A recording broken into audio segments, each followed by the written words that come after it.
He turned it into a lifestyle brand, and I believe he is where the true divide in this country began. So here he is endorsing Abigail Spanberger for governor of Virginia, a white woman. Nothing unusual, except the Republican that she was running against is a black woman, Winsome Earl Sears. Play the clip, guys. I am here to ask you to vote for the next governor of Virginia, Abigail Spanberger. All right, Barry. So when it comes to choosing between a black woman and a Democrat, guess which one wins in Barack's eyes? And Jolanda Jones. This is her, a Texas representative. And listen to what comes out of her mouth. Go ahead, guys. Work. I'm from the hood, okay? So when a bully comes, like, if there are no rules, you literally have to figure it out. So Donald Trump has changed things. Nothing like coming together, bipartisan in government and talking things out. So in this interview with GQ's Catherine Stoffel, this reporter treats it like Sidney just delivered a manifesto. Play this. The criticism of the content, which was basically that maybe specifically in this political climate, like white people shouldn't joke about genetic superiority. Like that was kind of like the criticism, broadly speaking. And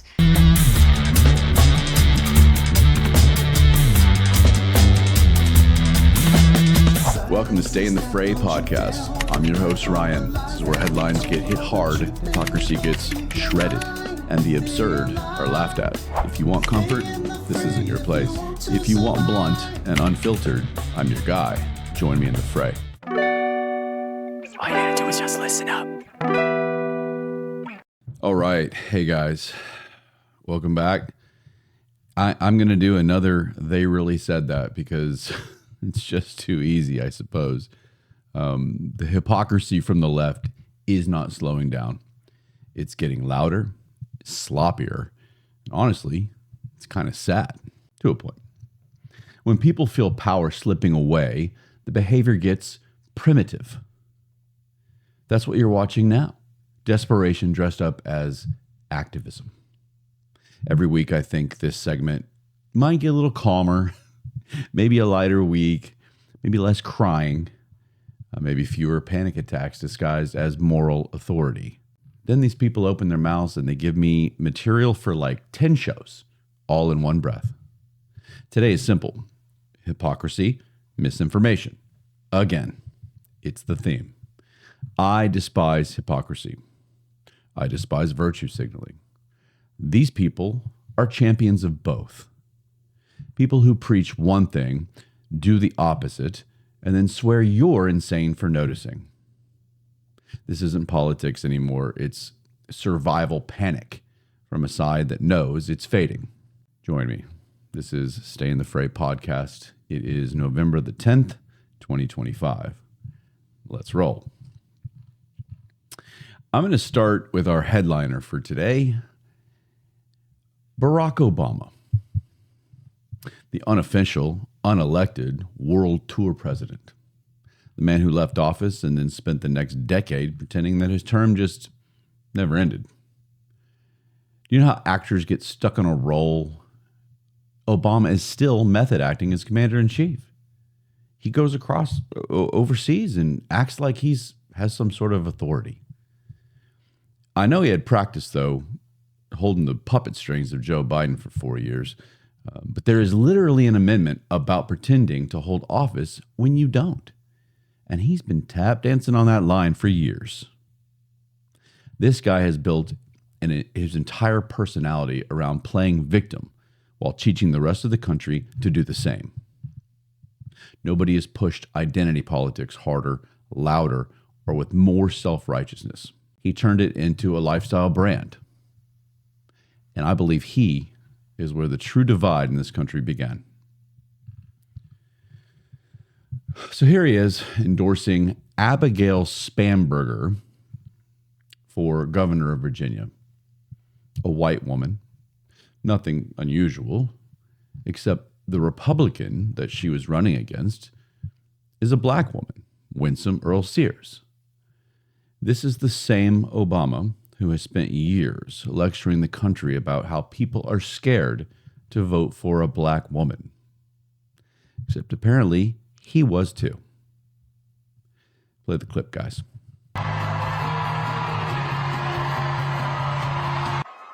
I am here to ask you to vote for the next governor of Virginia, Abigail Spanberger. And Lord knows we need that light. We need that inspiration. Because let's face it, our country and our politics are in a pretty dark place right now. It's hard to know where to start. Because every day, this White House offers up a fresh batch of lawlessness and recklessness and mean-spiritedness and just plain craziness. All right, Barry. So when it comes to choosing between a black woman and a Democrat, guess which one wins in Barack's eyes? Every time. More on the rest of the nonsense he just spewed in a second. But it turns out that the identity politics hero doesn't actually care about identity when it's inconvenient. He cares about the letter next to the name. And then take a look at this clip really quick. Obama is lecturing a room of young black men before the 2024 election. Talking to them like they're children. Like he wants to control them. Like they're incapable of forming their own opinion. Roll it, boys.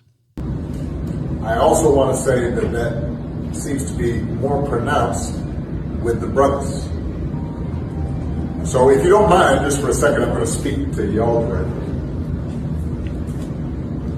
And say that when you have a choice that is this clear, when on the one hand you have somebody who grew up like you, knows you, went to college with you, understands the struggles and pain and joy that comes from those experiences. That's all you need to see. He continues on to tell these young black men that they need to, how dare they think about voting for anybody else but a black woman. What was that accent too? I haven't heard that one before. You don't hear that when he delivers speeches. So he's acting like they're afraid to vote for a woman, a black woman, basically guilt-tripping them into voting for Kamala Harris. It's one of the most manipulative little speeches that I've ever heard. It's straight out of the DEI starter pack. If you don't vote for her, you're betraying your identity. That's the message.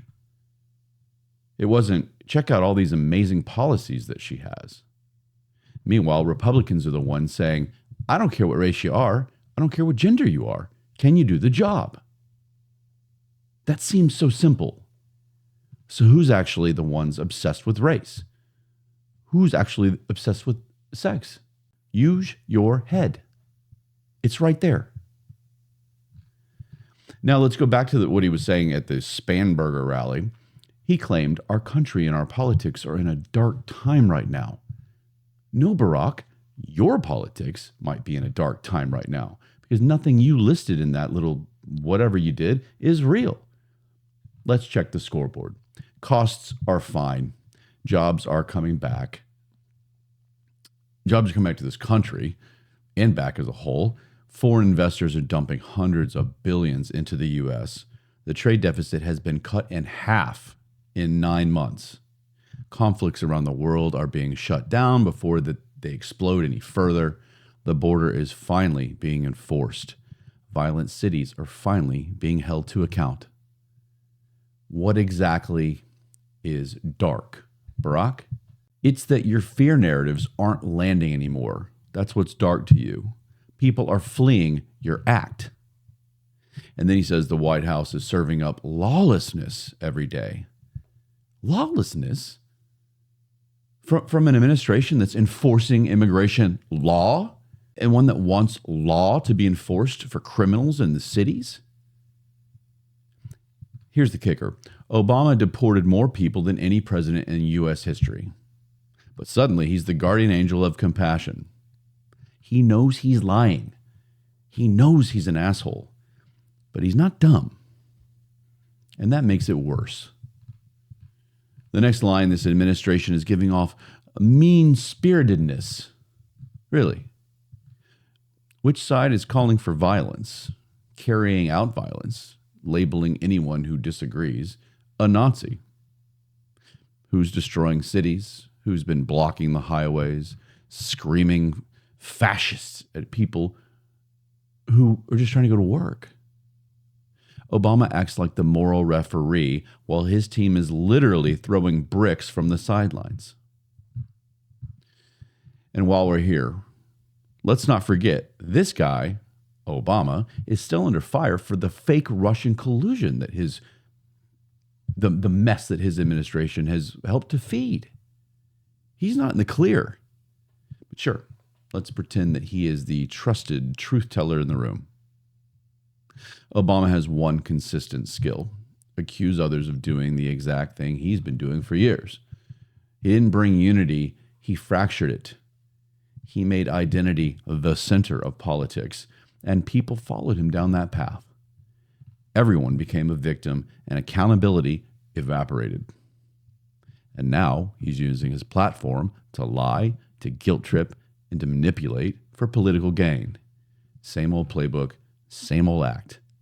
And judging by the massive shift of black voters toward Donald Trump, it looks like the old Obama routine isn't fooling anyone anymore. All right, Barack, done with you. On the same level almost is somebody named Jolanda Jones. I should know her. She's a Texas representative. But since Obama wants to lecture everyone about mean-spiritedness, let's take a look at what his own bench is serving up. And Jolanda Jones. This is her, a Texas representative. And listen to what comes out of her mouth. Go ahead, guys. Work. I'm from the hood, okay? So when a bully comes, like, if there are no rules, you literally have to figure it out. So Donald Trump has changed things, and people trying to do what's always been done is not going to work. And I think that's why Democrats are losing black people. That's why they're losing poor people, because poor people, all they want is for us to fight. So if you hit me in my face, I'm not going to punch you back in your face. I'm going to go across your neck, because we can go back and forth fighting in each other's faces. You've got to hit hard enough where they won't come back. Nothing like coming together, bipartisan in government, and talking things out. Nope, that's not what Yolanda wants to do. See the throat-slitting gesture that she just gave? So classy. I'm embarrassed to be in Texas and that is one of our representatives. This is the same group telling everyone else to lower the temperature and restore decency. Meanwhile, she's up there giving survival tips from a scene she thinks she's starring in. And the reasoning, she says Democrats are losing black voters and poor voters. Well, yeah, because people like you are out here talking like you're auditioning for a revenge thriller. You sound like a maniac. And then she tries to blame Trump for the shift. Trump has changed things. How? By asking for accountability? By calling people out when they lie? If that's what she thinks qualifies as changing things, it explains a lot. They're losing voters because people are tired of nonsense like this from their supposed leaders. Public servants who talk like they're announcing a vendetta instead of representing communities. Republicans do not speak like this. They don't encourage violence. I challenge any of you to provide me a clip of someone on the right with this type of violent claims towards the left. This right here, this is the behavior Obama and company should be condemning. But he won't. They won't. because calling out that side, their own side, ruins the narrative. The punchline is the same voters that she claims to represent are leaving her party in massive numbers. So keep digging. It's working out well for us. All right, let's shift gears to something a little bit lighter, but somehow an issue that's still lingering. The lovely Sidney Sweeney. And my girl crushed this one. So for those of you who somehow don't know what happened with her, here's the setup. Sidney does a jeans ad. Denim, people, goes on your lower body. And the campaign uses a simple wordplay about jeans, like human jeans. It's cute, harmless. Marketing 101. The reaction? The woke left screamed and melted down like someone had declared a national emergency over denim. You'd think Sidney Sweeney insulted anyone not white instead of making a wordplay in a jeans ad. These professional victims cannot handle even the slightest hint of a white woman being confident, joking, or proud of anything. Even her own jeans, denim or other, the idea that she might appear comfortable in her own skin made them short circuit. It always does. So in this interview with GQ's Catherine Stoffel, I think I said that correctly, this reporter treats it like Sidney just delivered a manifesto. Play this. The criticism of the content, which was basically that maybe specifically in this political climate, like white people shouldn't joke about genetic superiority. Like that was kind of like the criticism, broadly speaking. And since you are talking about this, I just wanted to give you an opportunity to talk about that specifically. I think that when I have an issue that I want to speak about, people will hear. That a girl. Sidney is so hot. I'm sorry. Allow me to translate for the reporter. I'm trying really hard to make this a controversy again. Please apologize so I can write my article. Sidney doesn't flinch. She doesn't grovel. She doesn't fall for the little trap. She just says, when there's an issue I want to speak about, people will hear. Perfect, calm, solid, confident. No panic, no guilt, no bending. Just, I'll speak when I damn well choose to. And let's be honest, everyone is allowed to be proud of their genes. All groups, all backgrounds, all identities. Be proud. And that includes white people, by the way.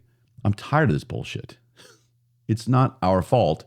You all feel badly about yourselves. Some people want the whole world walking on eggshells because of it, and because it keeps them in control. Sidney wasn't having it, and I'm proud of her. Sidney, I have officially moved you to the #1 spot on my celebrity crush list, and my wife actually approves. Keep being you, Sidney. It's very refreshing. All right, let's jump, last but not least, to Stephen King. This is a man who's written some of the most popular horror stories ever made, which I suppose may be why he sometimes struggles differentiating between fiction and real life. So King jumps on X and posts this righteous little take. It says, Trump says he won't invite either team playing in the World Series to the White House. He can't rise above his petty political concerns, even for the great American game. If anything shows what a louse he is, that's it. It took about 12 seconds for people to point out the truth. Trump never said that. Nothing even close. The only places it existed were parody accounts, satire. And Stephen King, this Pulitzer-level writer, this decorated storyteller, this guy with quite a platform, didn't bother to do a 2-second check before firing off his lecture? That is a perfect demonstration of TDS and obsession. Meanwhile, he's part of the same crowd that applauded athletes for refusing to go to the White House under previous administrations when Trump was there. Back then, skipping the White House was heroic. Now suddenly the idea of Trump not inviting them is an act of political treason. So which one is it, Stephen? Which one is it, everybody on the left? Is it petty to avoid the White House as an athlete? Or is it patriotic? Is it petty for Donald Trump to not invite athletes? Which he didn't. He didn't not invite anybody. This is all bullshit. But what if he had? What if he said, nope? You can't have it both ways. This is what happens when hatred becomes a hobby. You start believing fake headlines because they tell you what you want to hear. You wake up every day looking for them, just like Stephen King. And then you post them before the ink on your outrage is even dry. What an absolute fool. And that's the part that gets me every time. The hypocrisy, the false rhetoric, the victim routine dressed up as moral authority. And somehow, some people are still buying it. Why would anyone want to align themselves with this nonsense? The contradictions, the performative outrage, the weak-minded buzzwords at everybody, the tough guy threats from people who couldn't win a pillow fight. It's a mystery to me. I don't get it. But here's the upside. People are waking up overall. You can feel it. You can see it in the polling, in the conversations, in the energy. The old tricks don't land the way they used to. The guilt trips don't work. The fear campaigns don't work. The you're not allowed to question us attitude doesn't work. Reality is breaking through. Reason is starting to win again. And if you want to help push that forward, share the show. Listen to shows like it. We're out there and we're pushing this. It's important. Give me a like, follow, subscribe, all that stuff. I hate asking for it, but it matters. Help me spread the sanity. Send me some of these clips, by the way, to call out. If you see them, think, Ryan would crush this. He would annihilate them. Send it my way. I'd really appreciate it. Let's do this together. We are a team. So you and me against the noise. Stay sharp. Stay skeptical. Stay fearless. Stay in the fray. Love you guys. All you gotta do is just listen up.